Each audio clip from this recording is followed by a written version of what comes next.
Global TV tuko hapa msibani ambapo kuna msiba wa aliyekuwa mama yake na msanii wa Singeli Meja Kunta, na tumefika hapa na watu mbalimbali wamekuja kama vile unavyomuona Digala yuko hapa, lakini pia unamuona Zimbwe captain wa timu ya Simba, lakini pia unamuona Ibrahim Wajibu mmoja kati ya wachezaji wakali Bongo hapa Tanzania, lakini pia watu mashuhuri kama vile Mzalamu unavyomuona pale.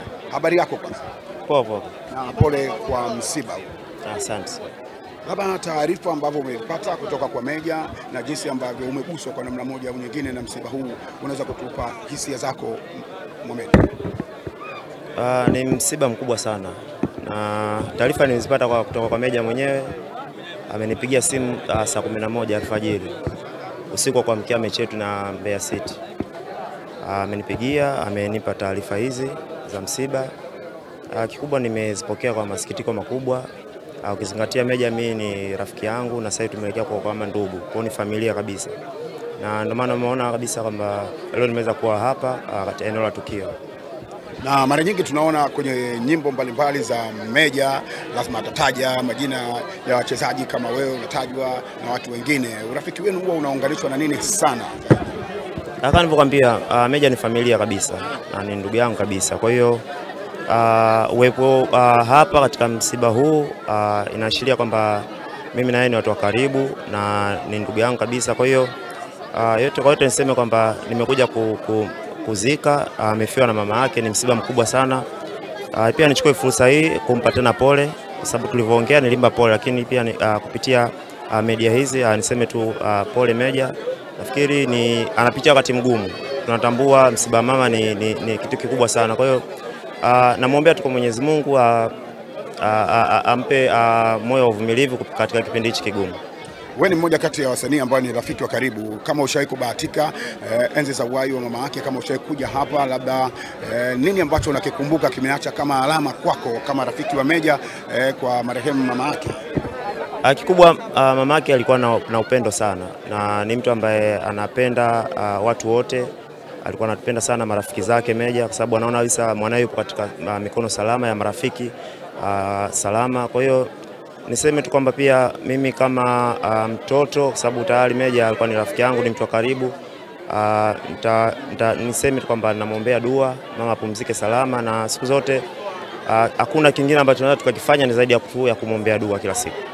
Kwa sababu lakini pia tuko na Digala hapa, mmoja kati ya wachambuzi wa soka la Tanzania mwenye heshima kubwa kwenye taifa la Tanzania.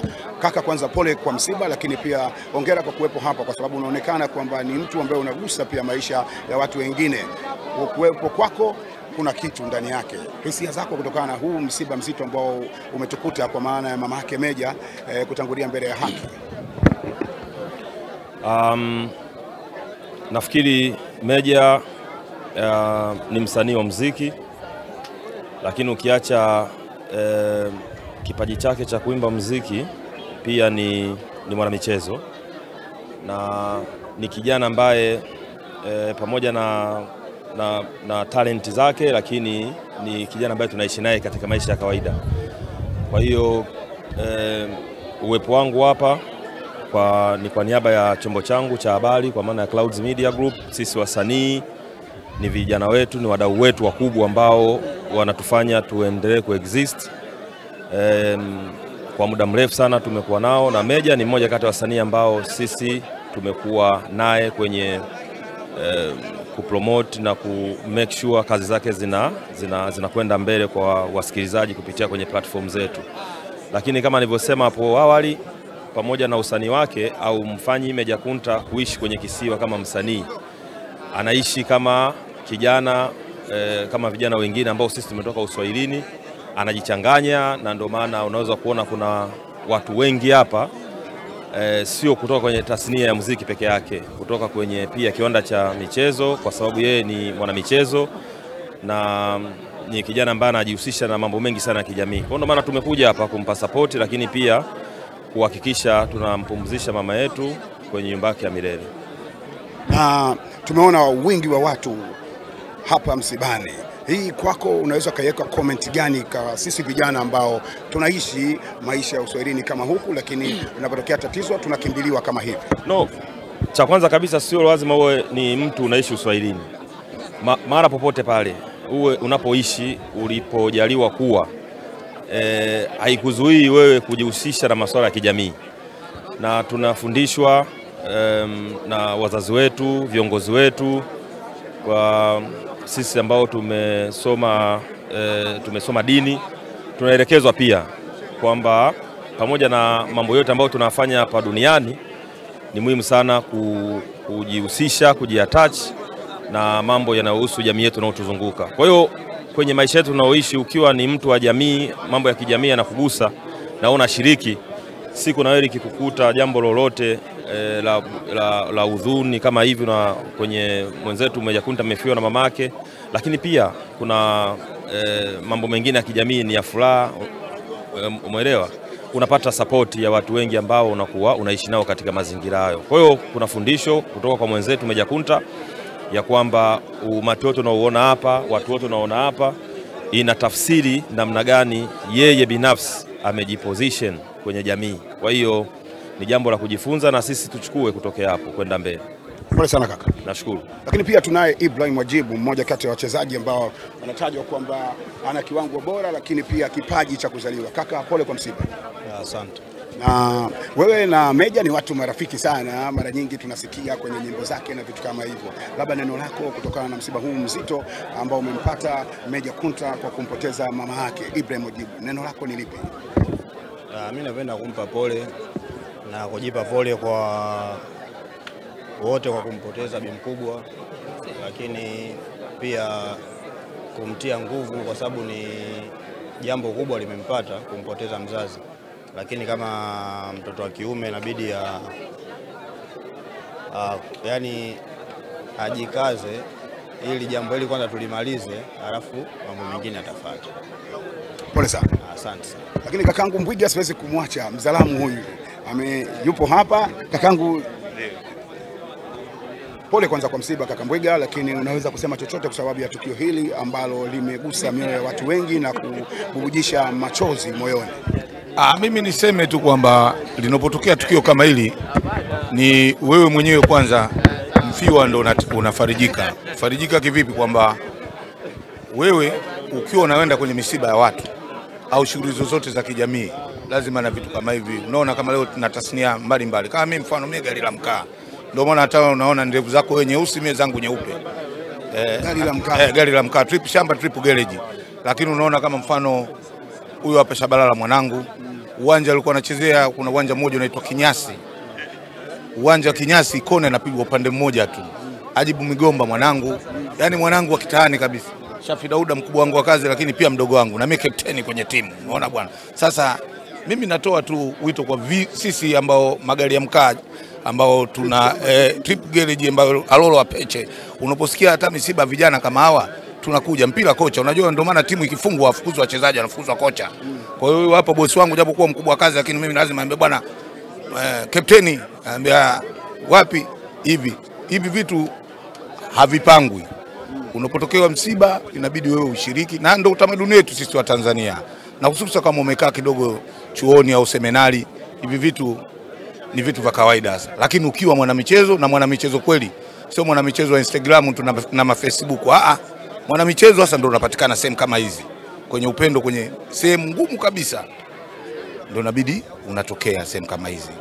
Upande wako urafiki na Meja Kunta ambaye amefiwa na mama yake mzazi kwa mara ya kwanza, labda wapi iliyounganisha? Kama utahitaja fiesta, basi sasa umehitaja supu bila chumvi. Mimi hakuna fiesta ambayo Tanzania nazunguka Mbwiga nikawasimu. Unaona bwana, Mbwiga lazima mimi niwepo, kwa sababu sisi ndio tunaitwa wale fagia njia kwa wewe. Kwa hiyo na sehemu kote ikifanyika fiesta, sio huwa tunatangulia wiki nzima. Umeelewa bwana? Tukishafika wiki nzima, ndio maana mimi sasa hivi kutokana na kampuni yangu ya Clouds the People Station, sisi wazalamu unajua kutembea sio sana. Kutoka Bigwa utakwenda Nyamalondo, utaenda Mkiu, utaenda Bungu, Jaribu, Umumu. Lakini sasa hivi mimi uniambie Mbeya, uniambie Mwanza, tena kila mkoa mimi na maskani. Sasa vijana hawa mara nyingi tunapata bahati ya kupanda nao, labda usafiri wetu Uswakima. Unajua Uswakima? Barabara. Unaweza kuwa na Juma Nature au kana Meja Kunta au kawa sijui na nani. Inategemea na mkoa gani imepangwa. Kwa hiyo tunapiga story mle. Umo tena hamna kijana, kama meza mabaharini, vimo sawa. Julikani mrefu wala mfupi. tunafarijiana, tunachekana mle kama yule nani msanii nani huyu Baba Levo akikutana na yule nani yule mwenye mtumbo mkubwa yule anaimba Msechu, wale wakipanda kwenye basi wao wanataniana kuanzia mwanzo hadi mwisho. Umeona bwana, ukikuta sijui Afande Sele akikutana sijui na Juma Nature, yani ndio hivyo, yani kuna na burudani nje ya burudani. Sasa kwa vitu kama hivi vikitokea, lazima mimi Mkongo niwepo. Mimi ndo mkubwa wa jiko ni chumvi, haipandi bei ya shuki samani. Ndio maana unaona watu wengi wanapenda kujiuliza, Mwiga huwa maneno anayatengeneza mapema na yaweka kama verse kichwani kwake au yanatoka hapo kwa hapo? Hebu tuambie leo. Njaa tu. Kiwa na njaa kila kitu utakijua. Ukitaka kujua mbio za kinyonga, choma moto msitu. Huyu sikajua mpira njaa, na huyu kajua mpira njaa, hauna cheti. Sasa hivi captain huyu, wimbo unaimbwa sasa hivi unajua unausikiliza huyu. Huo wimbo huyu ndo anashika kitambaa. Mwanangu mwenyewe. Simboy, unasikia Mwiga anachokisema? Namsikia. Hii wewe una comment gani katika hii? Mimi sina comment kwa sababu Mwiga ni ananijua mimi tokea mdogo sana. Kama nilivyokuambia kuna uwanja kwa unaitwa Vinyasi. Uwanja ni wa kona anapigwa upande mmoja. Yani inaonyesha ni jinsi gani kwamba ananifahamu vizuri sana. Naomba sana. Na neno lako ni lipi kwa sisi vijana ambao tunakuwa kwenye maisha ya kawaida na tupo kwa maana ya kutegemeana? Tuachie neno lako. Mimi ninachosema tu, tabia njema ni silaha, utapendwa popote pale. Kwa hiyo kijana wetu ana tabia njema na hao wote wanaona hivyo kwamba hakuna kitu cha kubatisha. Ndio nikakwambia kwamba daftari ukiliona zito utabeba mfuko wa simenti. Ukiwaheshimu wazee, ukiwasikiliza walimu, ukisikiliza jamii jinsi wanachokitaka, na hata nyinyi ambao mnafanya shughuli kama hizo. Mimi huyu mkubwa wangu wa kazi, lakini rafiki yangu. Sasa usipate jina kidogo ukatembea kama umebeba midoo ya maji.